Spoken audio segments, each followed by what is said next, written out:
Hi ma'am, Capex Beauty da ma'am bu amahana welcome tawzari Korean Beauty gi yam chawba skincare routine ama oiba lip mask product ani ne ngasi gi video sida review tawzakadoise ahanba product se LANEIGE ki lip sleeping mask berry flavor dune aduga ani subasina Innisfree gi lip sleeping mask with green tea LANEIGE ki se 8 gram da 500 rupees MRP oye Eikhoi India da aduga Innisfree gi sina 17 gram da 980 rupees MRP oye anima dum Naika da phangbane aigi se su Naika da gi dum leijabane ahanbada lip sleeping mask ki number 1 magi mathau tawgadaba thabak se Eikhoi gi lip se overnight moisturize tawbane aduga ai haidi akoina nungdang da moi animak se nungdang da tairamaga ayuk se da akoina haugalok pakan se da akoi gi lip se moisturize over hydrated over LANEIGE ki social media accounts da di moina adum ayuk nungdin da or anytime lip balm moina substitute tawba yae na lobane ado ani se ai gi wakhal da di ai gi experience ki oina di nungdang da katang taibana hena chumgani na lawe LANEIGE ki lip sleeping mask se akoina magi texture se smaina thick oiba se azoi taraga so akoina lips tak taiba kanda smaina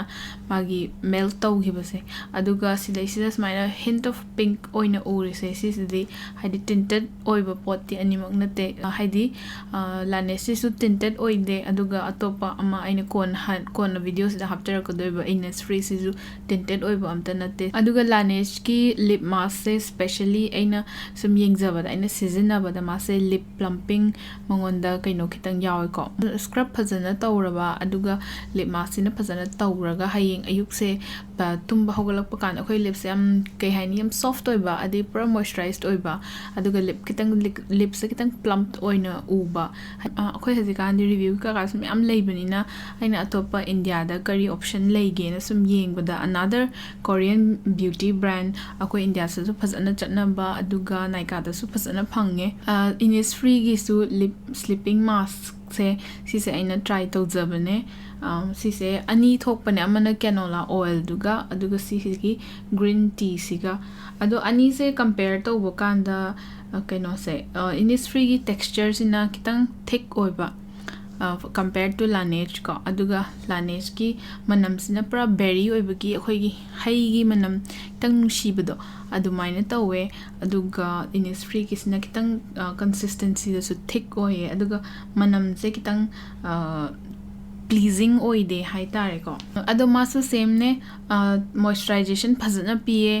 aduga mangonda su tint yaude adi ngasi haidi same process haidi ngasi nungdang teramaga hayeng moisturization phajana haidi all day long pibagi claim do tawe but ai wakhal da di Innisfree gi product se kitang haidi ngasi teramaga hayeng all day long moisturization je kitang watle na haininge kitang watle hai taraga su overall LANEIGE ki product siga ma siga yam kana khetna ba oinadi ai gi wakhal ai gi site di yam kana ubudi oide na LANEIGE ki product se kitang lip balm oina sizinabada ai gi site di yam kana all haidi day to day kaino da kitang nungai bu watle but Innisfree is na thick oibanina aduma se taira kana pura liquidy consistency do oide aduna as a lip balm use tawbadadi I think Innisfree gi sina hena phaye aduga magi price point sidu almost kaino ne haidi piriba products almost double gi kaino oibanina Innisfree gi se as a lip balm plus magi kaino tawgadoriba thabuk de adum tawbanina Innisfree sisu yam nungaye but plum ngasagi plumping lips ade plump point uhanbagi visually or the otherwise ki factor do adudi Innisfree ki sida yaude adumadi khenaba pros and cons haigadra adugi section do da thamjage ado LANEIGE ki lip sleeping mask na Innisfree gi lip sleeping mask gi kitang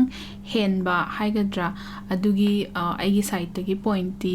normal day to day life ki to nataba but in winter seasons ta kitang haidi phajana distinct oina khangadra na khale because Innisfree gi lip product se moisturization ama di phajana pi but in comparison to LANEIGE na kitang edge kitang hele haiba tai ko haidi magi ngasai gi in haiba liquidy consistency oibuduna ma na hena keno tawba de plumping oibdo adugi sense di Laneige dagi hele. But so at the end animak se adum ai wakal di their value for money, but kitang yamna Laneige ki sina yamna hena pai haibagi wadi. I mean especially summer months study, I think Innisfree gi si, so I think it's a very good product. Haidi mabani na tawgadoriba thabak moisturization di they're doing their job. Aduga chap lips to di animak product animak sida di sunglai laitre moisturization phazana pire aduga ayuk hogolak pakanda akhoi gi lips se dry di sungoi oidre. So overall animak se ai gi wakhal di yam nungai na khalle. Aduga at the end of the day I think Laneige ki lip mask se sina kitang budi hena hele, but Innisfree ki products isu I really like it, especially 17 grams